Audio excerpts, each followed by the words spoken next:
the tough part is it's all random.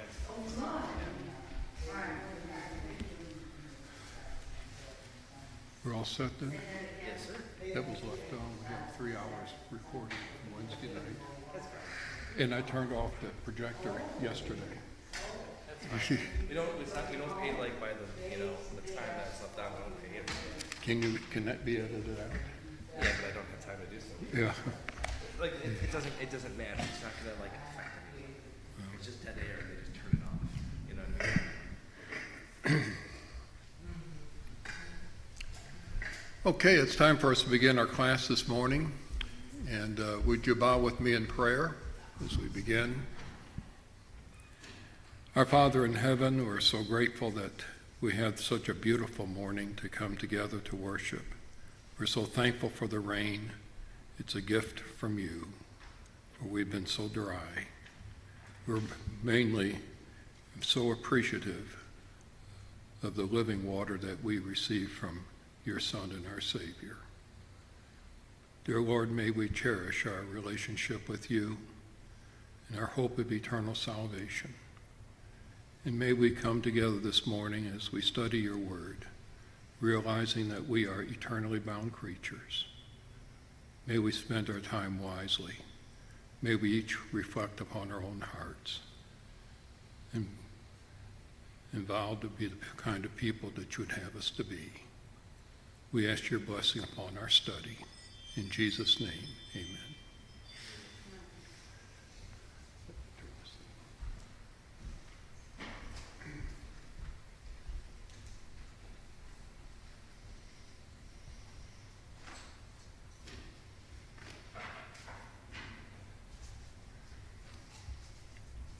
Okay, this morning we are going to be looking at the raising of Lazarus. And that is from John chapter 11. It really covers quite a few verses 1 through 53. And we're going to be looking at this morning as well as Wednesday evening. Last time when we finished our study on Wednesday evening, we ended really the Perean ministry. And Jesus is going to go to Bethany. He receives word that Lazarus is sick, and of course we know that he will die. In verse 11 of Luke chapter 17, we see that transition that we ended last time. Now it happened as he went to Jerusalem that he passed through the midst of Samaria and Galilee. However, John 11 records that Jesus' first stop after leaving that area, called Perea, is in Bethany. And we're going to be returning to Luke 11 in 2 weeks. But we are following the harmony of the Gospels from the standpoint we're trying to put events in Jesus' life in chronological order. And remember, as we change our gospel accounts in this harmony of the gospels, and this is one of the difficulties you have in doing a harmony, is that Luke's purpose is quite different for his writing his gospel than what we find with John writing his gospel. Luke is concerned about presenting Jesus as the perfect man who came to seek and to save the lost, Luke 19 and verse 10. On the other hand, John's purpose is to show us that Jesus is the Son of God. And that statement is laid out for us in John chapter 20, verses 30 and 31. And so we need to keep this in mind, that the purposes of these two Gospels are not the same. And most of us, I think all of us, are somewhat familiar with this miracle that Jesus does and raising Lazarus from the dead. And before we can go any further, and even before we read the biblical text assigned today, let us consider some statements in this chapter that support John's purpose for writing his gospel. And what is his purpose for writing the Gospel of John? Prove that Jesus is the Son of God. Right, that Jesus is God's Son. That he is the Son of God means that he's deity. Let's just look at a few verses throughout this chapter. Look at verse 4, and I hope you all have your text before you. It says, when Jesus heard that he said, the sickness is not unto death, but for the glory of God, that the Son of God may be glorified through it. And so Jesus is telling why he's delaying going to see Lazarus. And then in verses 14 and 15, we read, then Jesus said to them plainly, Lazarus is dead, and I'm glad for your sakes that I was not there, that you may believe. Believe what? That he is the Son of God. Nevertheless, let us go to him. Look at verses 25 and 26. Jesus said to her, I am the resurrection of the life. He who believes in me, though he may die, he shall live, and whoever lives and believes in me shall never die. Do you believe this? And of course she says she does. Verse 40, Jesus said to her, did I not say to you that if you would believe, you would see the glory of God? You see, the glory of God comes through the Son of God. Look at verse 42. And I know that you always hear me. This is Jesus' prayer to his Father just prior to his raising Lazarus from the dead. But because of the people who are standing by, I said this, that they may believe that you did send me. See, this is all part of John's purpose in writing his gospel. Who is Jesus of Nazareth? He is the Son of God. He was sent by God. Verse 45, then many of the Jews who had come to Mary, and had seen the things Jesus did, believed in him. Of course, many did not, but nevertheless, it did accomplish its purpose. How many of you can quote John 11 and verse 35? Nobody?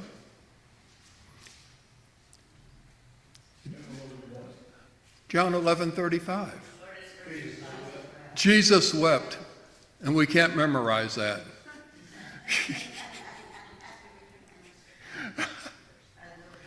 That's the shortest verse in the Bible, isn't it?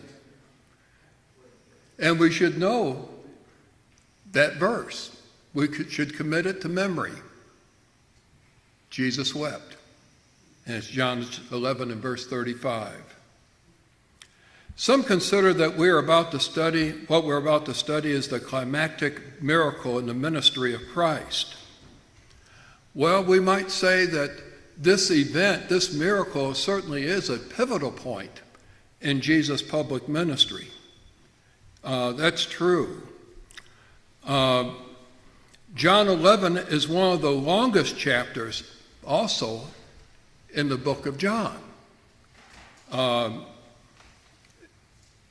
53 verses of that chapter is devoted to just this one miracle, raising of Lazarus from the dead. The only other chapters that rival this chapter as being as long are chapters 6, 7, and 8. And yet in those chapters there are multiple themes. This one, there's only one. And it's really devoted to this one miracle. After this miracle, the sporadic, unorganized efforts to kill Jesus changed to the intentional, well-thought-out efforts of his enemies to take his life. You know, first they're just hating him, they're looking, they want him to go away, they want him to die. But now, with this miracle, they put their heads together and they have a scheme to put not only Jesus to death, but Lazarus as well, because he was a walking reminder of the miracle that Jesus did. And we'll see in this lesson what the miracle of raising Lazarus from the dead meant to Christ's story and his purpose. This is not, by the way, the first time that Jesus raised individuals from the dead. Can you think of other miracles that Jesus did? Jairus' daughter of the wood. Okay. That is in Mark chapter 5, verses 22 through 24. The raising of Jairus' daughter. And that was done, we think, in Capernaum of Galilee. It was in Galilee. We think the town was Capernaum. Can you think of another? Raising the widow's son. Yes, the widow of Nain's son. That too was done in Galilee. This was recorded in Luke chapter 7, verses 11 through 17. So the widow of Nain. But this one is not done in Galilee. This one is done in Judea, only 2 miles away from the capital city of Jerusalem. And we can see the kind of effect that this miracle had upon disciples and upon his enemies. That's why it said it's a pivotal point in Jesus' ministry. Well, speak up now. There's a difference between three reasons. The first two, the person that died apparently got dead. Mm-hmm. Lazarus went 4 days. Yes. In fact, he was already starting to decompose, wasn't he? But when I read this account in John's gospel, I'm kind of puzzled that it's not recorded in any other gospel. Only John records this. And so we're going to take a slightly different approach in this lesson. We're going to read the text in each section. We're going to be dividing it up into sections. It is a long text, 53 verses. And we are only going to have time really to discuss a few main points of the chapter. And then we will continue with this on Wednesday evening. So let's first of all start with the reading of the first 16 verses. Well, we could have a reader, but we didn't have the microphone out here yet. Let's read it together then. We're in John 11, verses 1 through 16. Yeah, we don't have a reader or.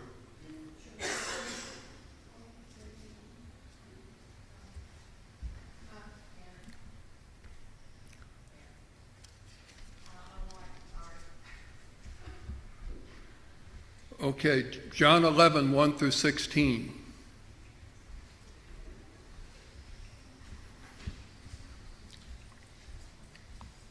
Everybody there?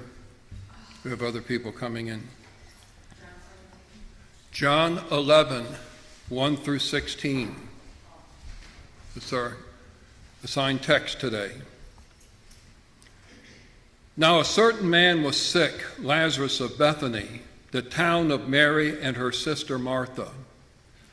And it was that Mary who anointed the Lord with fragrant oil and wiped his feet with her hair, whose brother Lazarus was sick. Therefore the sisters sent to him, saying, Lord, behold, he whom you love is sick. When Jesus heard this, he said, This sickness is not unto death, but for the glory of God, that the Son of God may be glorified through it.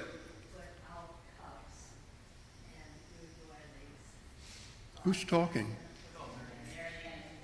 Oh, okay. Now Jesus loved Martha and her sister and Lazarus. So when he heard that he was sick, he stayed 2 more days in the place where he was. Then after this he said to the disciples, "Let us go to Judea again."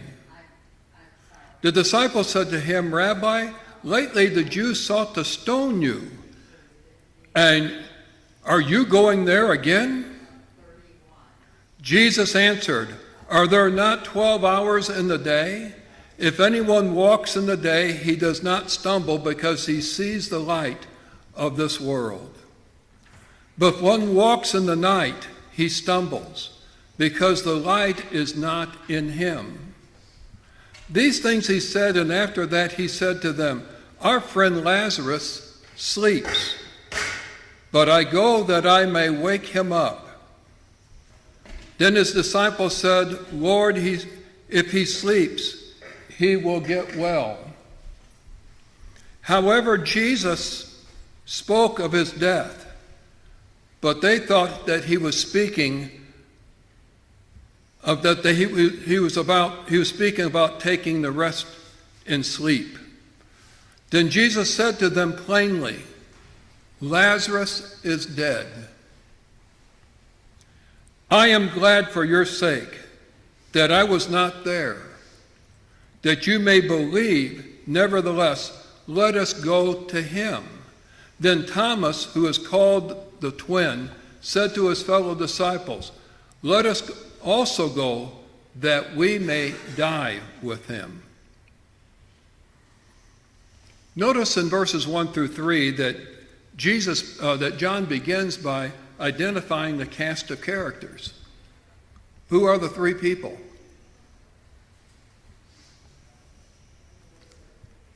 Are we in this study?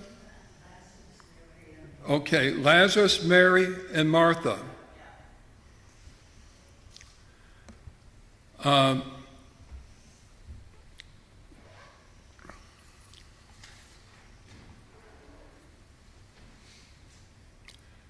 We also learn that Jesus loved this family.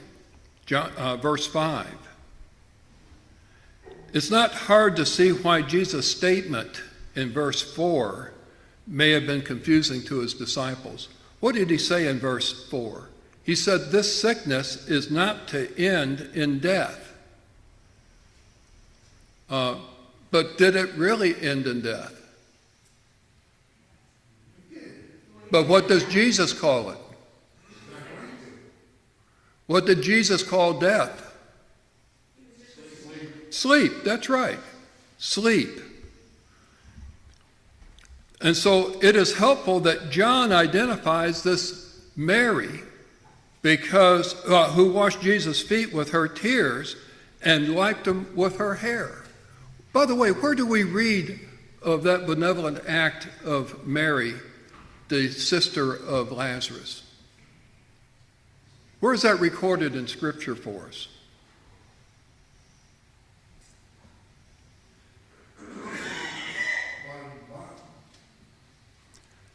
It's the next chapter. It's chapter 12. That's how chapter 12 begins.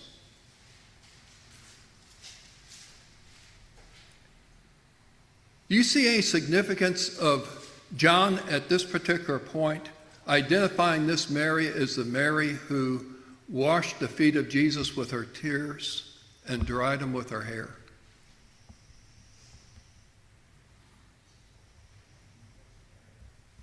When he hasn't even reported it yet. It won't be reported until the next chapter. How did he know that? Well, of course, he's writing after the point. Brethren, this was an action by a loving woman that really stood out in his mind. Even though he has not yet reported it. John records his gospel decades after this happened. But this is what he remembers of her. that she was the Mary who did this wonderful thing for Jesus. When we think about John, usually we refer to him as the apostle of love, don't we? And that type of action would hit John very, very strongly. Why do you think Jesus stayed 2 days longer even after hearing the news that Lazarus was sick? He wanted to make sure that Lazarus had passed and everyone knew about it. So it could work. Generally, that's what we think until we do some calculation. Obviously, it wasn't because he was indifferent to John. He purposely waited. I would say it was more of a father time. Well, I would say it wasn't God's will, the Father's will that he should go at that time. okay, I think you're onto something there. He said, didn't know whether it was the Father's will. I'll just shorten it, that he would do this at the right time. It was not really to make sure that Lazarus was dead. When Jesus arrived, how many days had Lazarus been dead? 4. And so let's do a little calculating. If this was just merely a one-day trip, then Lazarus was dead before the messengers ever left Bethany. Okay? If it were a 2-day trip, Lazarus died about the time that the messengers reached Jesus. If it were a 3-day trip, Lazarus would have died on the way, even if Jesus had left as soon as he heard the news. The point is that Lazarus was going to die before Jesus arrived, no matter what. That was, and of course, Mary's comment, well, he would not have died if you were here. And we can certainly appreciate her faith. But the fact of the matter, by the time he got there, Lazarus would be dead no matter what happened. So some speculate that Jesus waited 2 days just so everyone would know that Lazarus was really dead. Well, I think they had a really good idea of what dead was. He was in the tomb when Jesus arrived. So we're not going to even argue about that. But regardless of the reason, we do know that God's plan and purpose was to use this tragedy to establish beyond any reasonable doubt that Jesus is God's Son. And so I think Brother Johnson was right on target when he's talking about God's time schedule. And this really fits directly with the purpose of John's gospel. Notice that the disciples were very concerned about Jesus' life in verse 8. What was Jesus trying to say when he responded to that concern? Let's look at verse 9, verses 9 and 10. It says, Jesus answered, "Are there not 12 hours in the day? If anyone walks in the day, he does not stumble, because he sees the light of this world.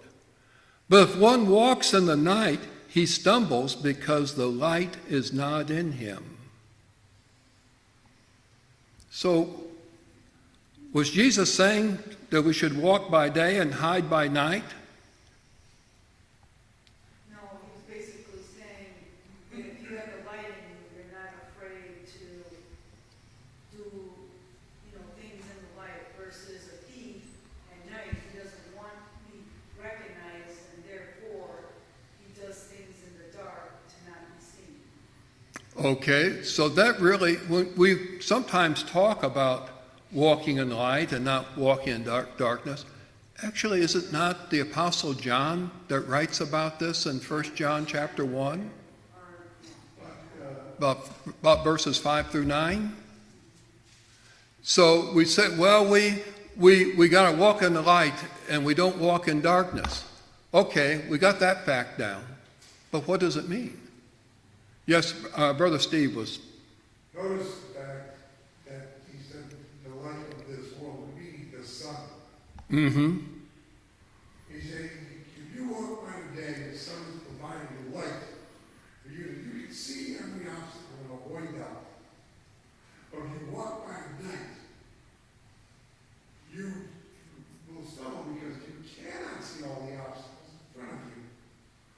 That's true saying, you say, well, you need to get up in the middle of the night for something in your house, and you don't want to wake up somebody, so you try to walk around by night. In the dark. You run into things that you would not normally run into during the day. Because you can't see those things at night as you can during the day. So if he's talking about, say in 1 John, walking in the light, not in darkness, darkness there is referring to in sin, right? Yeah, but that may not be what he's talking about here, as Steve is bringing up. Do we walk by sight or by faith? You see. I really think what he's trying to say is always be focusing on spiritual things and always do right by God, not necessarily like thieves and murderers. They're not thinking of spiritual things. They're trying to see the next, deceiving or despising thing that they could possibly do. But one who loves the Lord and wants the light of the Lord to be seen through him, he's always thinking of spiritual things, correct? Well, we don't have to go to thieves and robbers to find people. We can find people sitting in pews right now that way. Well, no, that's what I mean. He says to walk in the light, we're supposed to be thinking and putting God first and meditating on his word and so on and so forth. You know, it is easy for us to talk about them instead of talking about us. Them have the problem, right? We don't. And Jesus is teaching his disciples this principle.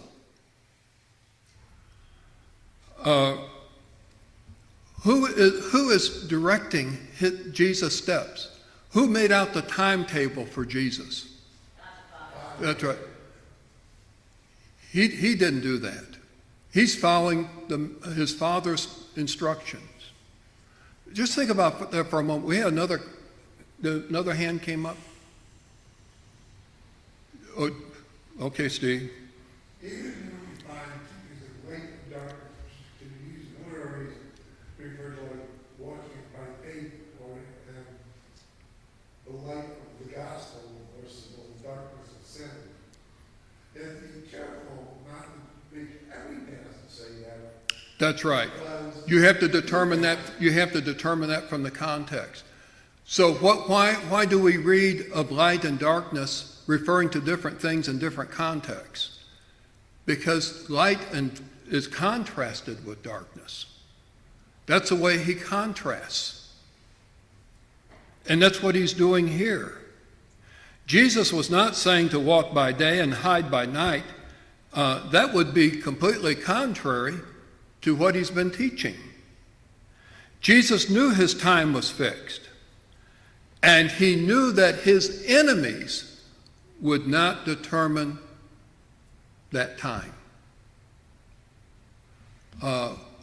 We got rushed down there before Lazarus dies. Well, it was God's will that he die. Even Mary and Martha did not understand this. And quite frankly, we struggle to understand this. Why God operates the way he does in our world today, and he is present in this world. And we say, well, if God was going to do it right, he's going to do it this way. But a lot of times he does the very opposite of what we expect to be. And this is one of those instances. This is a divine plan made by our divine Maker. So long as he walked in the light of God's plan, he knew nothing. He knew he had nothing to worry about. God's going to work out his plan. Paul says God makes sure that all things work together for good, doesn't he? To those who love him are called according to his purpose. There in Romans chapter 8. If he walked in the darkness, he would fail. So in this case, the light is the light of God's will. How powerful is that for us today? Consider that. Now, in 1 John chapter 1, what is being contrasted there from walking in light and walking in darkness? Walking by faith and walking against sin. Well, he's really talking about having fellowship with the Father and the Son.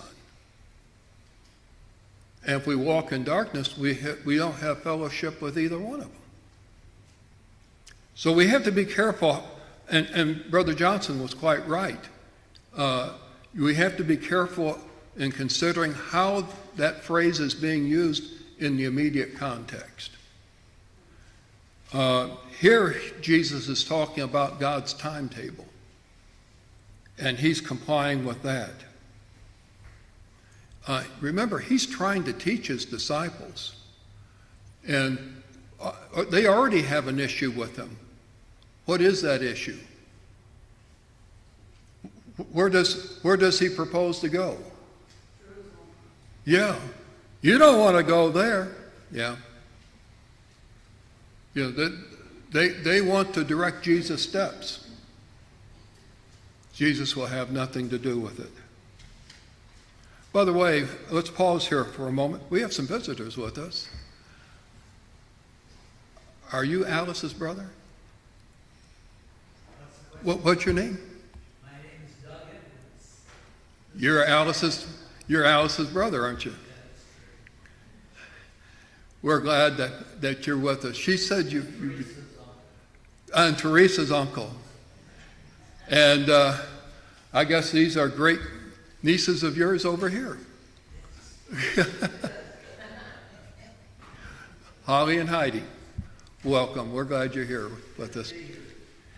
We're glad you're here with us today. And I think she just arrived. I think I saw her pull up. Well, wonderful. We made our day. So,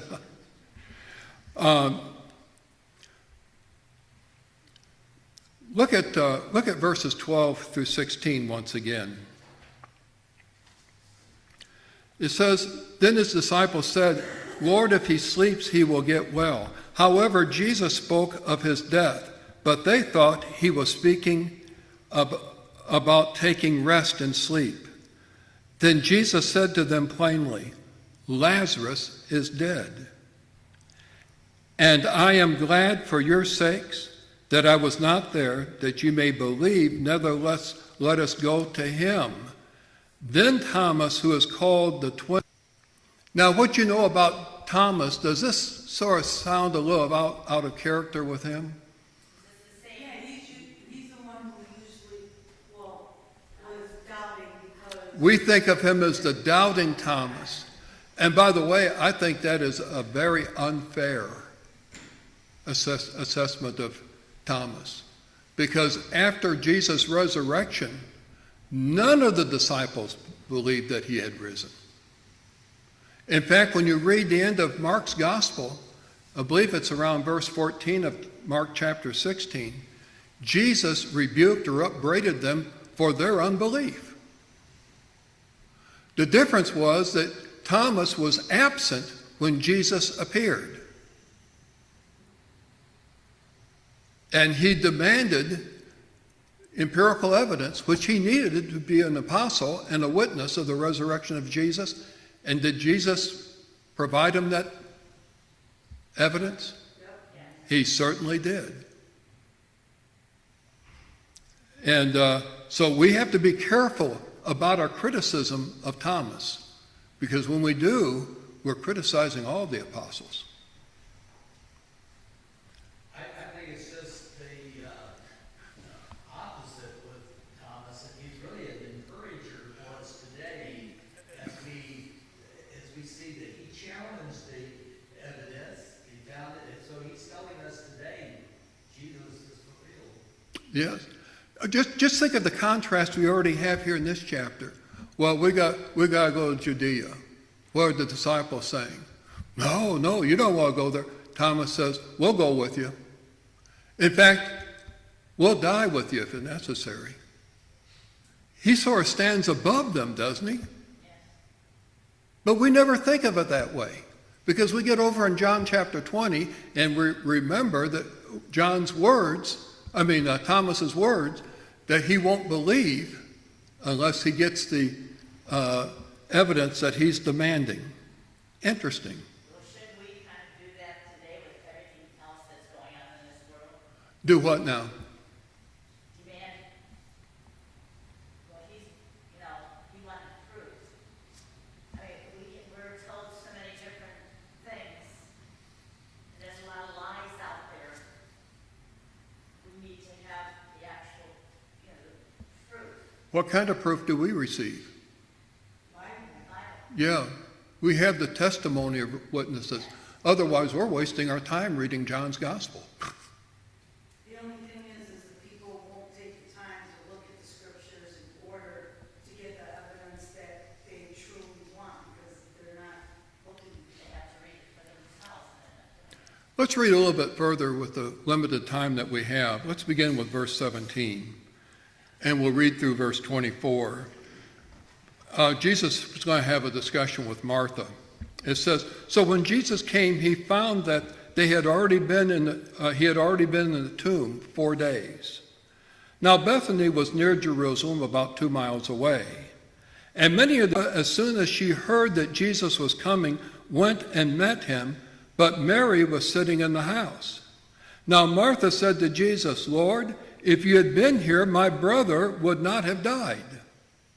But even now I know that whatever you ask of God, God will give you. Jesus said to her, your brother will rise again. Martha said to him, I know that he will rise again in the resurrection at the last day. Jesus said to her, I am the resurrection and the life. He who believes in me, though he may die, he shall live. And whoever lives and believes in me shall never die. Do you believe this?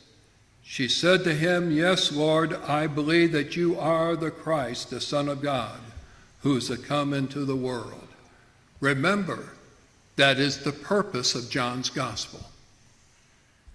And she's just fulfilled that purpose, hasn't she? That's the idea. You see, there are two major statements that we find here at the end of our reading. Look at verses 25 and 26. We've heard this many times before. Jesus said to her, I am the resurrection and the life. He who believes in me, though he may die, he shall live. And whoever lives and believes in me shall never die. Do you believe this? And then we have the statement, I am. This is another I am statement that John presents to us. The I am statements really identify him with God. He is the great I am. Look at verse 27. Jesus said to him, yes, Lord, I believe that you are the Christ, the Son of God, who has come into this world. This confession by Martha is one that teaches three great truths. First of all, Jesus is the Christ. Secondly, Jesus is the Son of God. And thirdly, Jesus the Christ, the Son of God, has come into this world.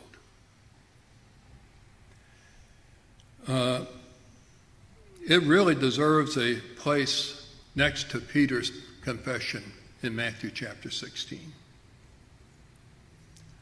Oh my, there's so much for us to consider with this, and it's so beautifully written for us. God laying through Jesus the events in such an order that people are able to see that there can be only one conclusion, that Jesus is the Christ, the Son of God, that has come into the world. And that is John's purpose statement. My, our time is already gone. It's passed so quickly. On Wednesday evening, we're going to pick up with verse 28 and finish through verse 53. I hope you'll take time to read and contemplate that between now and then. Thank you so much for your participation.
Well, I had to wait